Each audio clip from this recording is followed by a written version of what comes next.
سلام كبرات تخطاتلتنا نلومي 22 مازيا 2026 كان علتاو زينا حيزلكم قريبا لخو مكتالكم بخبري الدم فلماجن أرستاتو حديث سبصاب أمس إنترناشنال أبير ترازلو كنتا سبعو مسلات أزي أسكاف كوينو مهلاو غليزون مس شعبيا مسرح وعالبروترا كام مفراس حليفو نهزب تقراي كحداتي كتبل ويزارو أرقاش أدانا غليز الله بريزيدنت ليتنا جنرال تعدس ورده نتتمال زهابو وقع مجلسي زصابع مجلسي يبلون سراوت إسرائيل أبدو ليبانس حولت إيسوس كروسوس بمدشات تقيم زفرسن نتفصام بفيديو زغدحان وتعدرات إسرائيل نسالة معلتي أو وتعدرا بيت مأسرة كسر مخانم منستر مكلغال إسرائيل أفليت لون كبرات تغطاتلتي زرزرات حزركم كملاسية كساب شعو مساي صنحون ناب زرزراتون حديث سبصاب أمس إنترناشنال أب إرترا زلو كنتا سبعو مسلات أزيو أسكاف خوينم هلاو غليزون أب هاجرات قرن أفريقان مبرق أفريقان زركو منغستات أب لعلي زيغاتاتهم سبعو غسات كم زفصمو تحلقي سبعو مسلات هيمان رايتس واتش أفليتون اتتكال أب زحلف سمو نابزو صوص بصاب لسان نقفتم نبعباس كام معفانن مئسارن حليفهم نيازوار متقعات يتقومو كم زلو حابيرون يرون هيمان رايتس واتش إثيوبيا ኤርትራ ሱዳን ኬንያ ዝርከበን 25 ሃገራት ኣፍሪቃን ከምኡውን ልዕሊ 100 ሃገራት ዘሎ ኣተሓዛ ሰብኣዊ መሰላት ገምጊምሎ ዝሓለፈ ዓመት 2025 ኣብ ልዕሊ ትካላት ዲሞክራሲን ዓለም ለኻዊ ሕግታትን ሰብኣዊ መሰላትን ሓያሎ ቡድሃታት ዝወረደሉ ዓመት ክብል ዳይሬክተር እቲ ትካል ኣብ ኣፍሪካ ማውሲ ሴጉን ገሊጹ ትካል ተጣበቂ ሰብኣዊ መሰላት ኣምነስቲ ኢንተርናሽናል ኣብቲ 144 ሃገራት ዝድህስስ መበል 65 ዓመታዊ ጸብጻቡ ኣብ መላእ ዓለም ብፍላይ ድማ ኣብ ኣፍሪካ ዘሎ ኩነታት ሰብኣዊ መሰላት ኣብ ኣዝዩ ዘሰክፍ ኩነታት ክምህላው ኣተሓሳሲቡ እቲ ኩነታት ሰብኣዊ መሰላት ዓለም 2026 ብዝብል ርእሲ ኣብ ዘውፅኦ ሰነድ ኣብ መላእ ኣህጉር ኣፍሪካ ምልካውያን ስርዓታት ዝያዳ ይሕይሉን ሓሳባት ናጽነት ምግላጽ ይጸብብ ምህላው ብሰፊሕ ተንቲንሎ መንግስታት ስልጣኖም ንምንዋሕ ክብሉ ኣገልግሎት ኢንተርኔት ይቆርጹ ሰላማዊ ሰልፍታት በሓይሊ ይብትኑ ከምኡውን ንናጽነት ትካላት ፍርዲ ይጭቁኑ ምህላዎም እውን ኣምነስቲ ኢንተርናሽናል ኣጠንቂቑሎ እዚ ፖለቲካዊ ጸገም እዚ ምስቲ ኣገራዊ ሰብኣዊ ሓገዛት ምቁራጽን ብሰንኪ ለውጢ ኩነታት ኣየር ዝመጽእ ዘሎ ደርቅን ውሕጅን ተደሚሩ ንኣፍሪካውያን ኣብ ትሕቲ ከቢድ ሰብኣዊ ቅልውላው ኣውዲቕዎን ከም ዝርከብ ገሊጹ ኣምነስቲ ኣብ ኤርትራ ዘሎ ኩነታት ሰብኣዊ መሰላት ኣዝዩ ኣሰካፍ ምዃኑ ዝገለጸ ኮይኑ እቲ ሃገር ንረብዒ ዘመን ብዘይ ቅዋምን ብዘይ ናጻ ትካላትን ትመሓደር ምህላዋ ዘዘኻኸረ እቲ ጸብጻብ እቲ መንግስቲ ኤርትራ ክብል ዝሰመየ ስርዓት ትግረፍ ታሕታትነት ዘይብሉ ባህሊ የንግስ ከም ዘሎ ድማ ኣጠንቂቑሎ መንግስቲ ነቲ ካብ 2001 ጀሚሩ ዘተኣታተው ሓያል ምዕፋን መሰረታዊ ናጽነታት ኣትሪሩ ቀጺልዋ ኣሎ ዝበለ ጸብጻብ ኣምነስቲ ብኣሽሓት ዝቑጸሩ ሰባት ንዓሰርተታት ዓመታት ብዘይ ዝኾነ ክስን ፍርድን ኣብ ኣብያተ ማእሰርቲ ተሓይሮም ከም ዝርከቡ ሓቢሩ እዚ ድማ ኣብታ ሃገር ዝሰፈነ ባህሊ ምስዋር ዘንጸባርቕ ምዃኑ ዝሕብር እቲ ትካል ዛጊት ዝሃይ ዘይብሎም ላዕለዎት ሰበስልጣንን ጋዜጠኛታትን ናይዚ ቀጻሊ ግህሰት ህያው ምስክር ኮይኖም ይቕጽሉ ኣለዉ ክብል ኣብሪሁ እቲ ንመንእሰያት ካብ ማሕበራዊ ህይወቶም ብምንጻል ከም መሳርሒ ዘገልግል ዘሎ ገደብ ኣልቦ ሃገራዊ ኣገልግሎት ኣብቲ ጸብጻብ ባርነት ዝመስል ጉዱድ ዕዮ ብምባል ገሊጹዎ ኣሎ መንእሰያት ካብ ስድራ ቤቶም ትምህርቶምን ተነጺሎም ኣብ ባርነት ዝመስል ኩነታት ክሰርሑ ይግደዱ ኣለዉ እዚ ድማ ንቁጠባውን ማሕበራውን ውሕስነት ዜጋታት እቲ ሃገር ኣዕንይዎ ይርከብ ኢሉ ካብዛ ሓሊፉ እውን ስርዓት ኤርትራ ነቲ ኣብ ውሽጢ ሃገር ዝገብሮ ዘሎ ጭቆና ከይኣኽሎ ናብ ኣብ ደገ ዝቕመጡ ብምስፋሕ ስግረደባዊ ጭቆና ይካይድ ኣሎ ክብል እውን ኣምነስቲ ኢንተርናሽናል ኣቃሊዑሎ ኣብ ስደት ዝነብሩ ተቃወምቲ ንምሽቁራርን ንምፍርራሕን ኣብ ዓዲ ዘለዎ ቤተሰቦም ንሓደጋ ምቅላዕ ቀንስላዊ ኣገልግሎት ምኽልካል ኣብ ስለላ ብምውፋርን ቀንዲ ስልቲ ይጥቀመሉ ኣሎ ክብል ነቲ ስርዓት ወቂሱዎ ኣሎ ብዘይካዚ ሃይማኖታዊ እምነቶም መሰረት ብምግባር ዝእሰሩ ዘለዉ ዜጋታት ቁፅሮም ይውስኽ ምህላው ኣብቲ ሃገር ናፃ መራኸቢ ብዙሃን ወይ ማሕበራዊ መራኸቢታትን ፈጺሞም የለውን እውን ኢሉ ኣሎ ኣምነስቲ ኣብ ጸብጻቡ ሰራዊት ኤርትራ ኣብ ክልል ትግራይ ኣብ ልዕሊ ሰላማውያን ሰባት ብዛዕባ ዝፈጸሞ ግህሰት ክሳብ ሕጂ ዝተገብረ ናፃ ምርመራ ታሕታትነትን የለን ክብል እውን ወሲኹ ይኽስስ። ኣምነስቲ ኢንተርናሽናል እቲ እንታይነት ሰብኣዊ መሰላት ዘይርዶ ህልቅትን ስደትን ዜጋታቱ ዘይንታይ ዝኾነ ውልቀ መላኺ ስርዓት ኢሳያስ ኣፈወርቂ ንኩሎም ፖለቲካውያን እስራት ክፈትሕን ሃገራዊ ኣገልግሎት ናብቲ ሕጋዊ ገደብ ግዚኡ ክምለስን እውን ፃውዒት ኣቕሪብሎ። ምስ ሻዕብያ ምስራሕ ውዕል ፕሪቶርያ ካብ ምፍራስ ሓሊፉ ንህዝቢ ትግራይ ክሕደት እዩ ክትብል ወይዘሮ ኣረጋሽ ኣዳነ ገሊፃ። ኣብ ዝኾነ እዋን ምስ ሻዕብያ ምስራሕ ምፍራስ ውዕል ሰላም ፕሪቶርያ ጥራሕ ዘይኮነ ንህዝቢ ትግራይ ክሕደት እዩ እውን ክትብል ነባር ተጋዳሊት ህወሓት ሕጂ ኣባል ኣመራርሓ ፓርቲ ዓረና ትግራይ ዝኾነት ወይዘሮ ኣረጋሽ ኣዳነ ገሊፃ።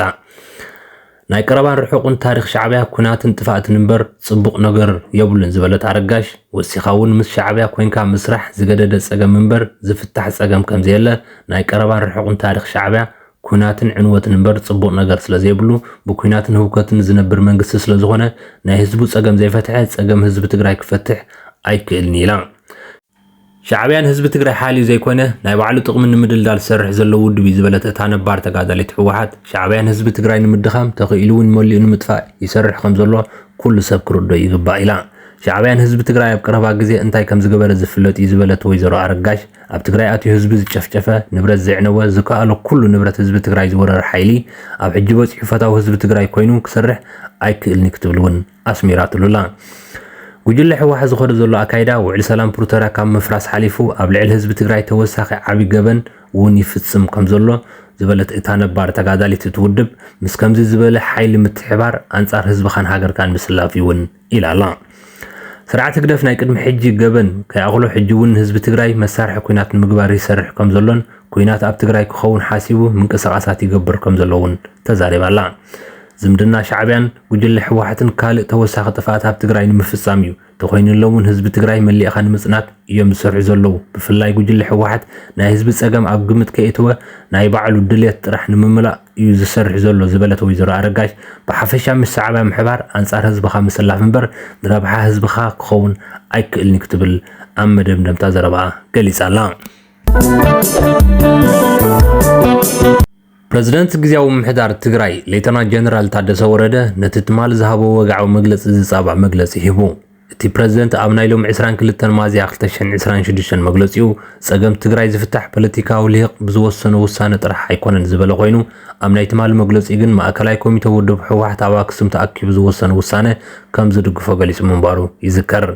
ሌተናንት ጀነራል ታደሰ ወረደ ኣብቲ ናይ ሎሚ ንመንግስታውያን ሚድያታት ኣግሊሉ ንክልተ ዩቱበራት ጥራሕ ዓዲሙ ኣብ ዝሃቦ ሓውሲ መግለፂ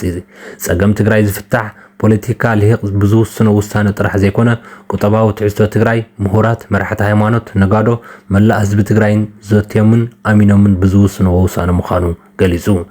ዝኾነ ይኹን ኣካል ዝመስሎ ውሳነ ክውስን ይኽእል እዩ ኣፈላላይ ሓሳብ እውን ክኽበር ኣለዎ ዝበለ እቲ ፕረዚደንት ማእከላይ ኮሚቴ ህወሓት ወሲንዎ ዝተባህለ ሓሳብ ድማ ናይ ባዕሉ እምበር ንኻልእ ዝገልፅን ዝውክልን ኣይኮነን ኢሉ። ኣብ ናይ ትማሊ ዝሃቦ መግለፂ ካብቲ ዝሃብክዎ ዓብዲ ወፃኢ ብናይ ባዕሎም ሓሳብ ፅሒፎም ናብ ፈነወ ዘቕርቡ ሜድያታት ከም ዘለዉ ዘዘኻኽር እቲ ጀነራል እቲ የኽብሮ እየ ዝበሎ ነቲ ኣፈላላይ ሓሳብ እምበር ነቲ ውሳነ ኣይነበረን ክብል ገሊጹ። ሕጂ ዘሎ ዝተሓላለኸ ፀገም ትግራይ ልዕሊ መንግስትን ውድብን ህወሓትን ካልኦት ፖለቲካውያን ውድባትን እዩ ዝበለ እቲ ፕረዚደንት ሽግር ትግራይ ዝፍታሕ ውሑዳት ብዝወሰንዎ በይናዊ ውሳነ ዘይኮነ ህዝቢ ዘትዩን ኣሚኑሉን ዝውስነ እዩ ኢሉ። ትግራይ ኣብቲ ኣፋፊ ኩነታት ኣብ ዘላትሉ እዋን ብዙሓት ተጋሩ ጉዳይ ትግራይ ይግባእኒ እዩ ኣብ ዝብልሉ ዘለዎ ግዜ መዋፅኦ ትግራይ ኩሉ ትግራዋይ ኣሳቲፍካ ዝውሰነ ውሳነ እዩ ክብል እውን ሓሳቡ ገሊጹሎም። ሕጂ ዘሎ ኩነታት ጉዳይ መዝነት ኣይኮነን ክኸውን እውን ኣይግባእን ፀገም እንተሃልዩ እውን ተዋዓልቲ ወገናት ኣለዉ ምዝርራብ ይከኣል እዩ በይነይ ዝበልክዎ ይኹን ዝብል ባህል ግን ክልወጥ ኣለዎ ወዲና ኢና ወሲና ኢና ዝብል ትረኻ ክህሉ የብሉን እዚ ንህዝቢ ትግራይ ናብ ዘይኮነ ሓደጋ ዘእቱ እዩ ዝበለ ፕረዚደንት ታደሰ ባህሪ ጊዜያዊ ምምሕዳር ብዘይጎነፅ ናብ ምርጫ ምስጋር ምዃኑ እውን ሓቢሩሎ።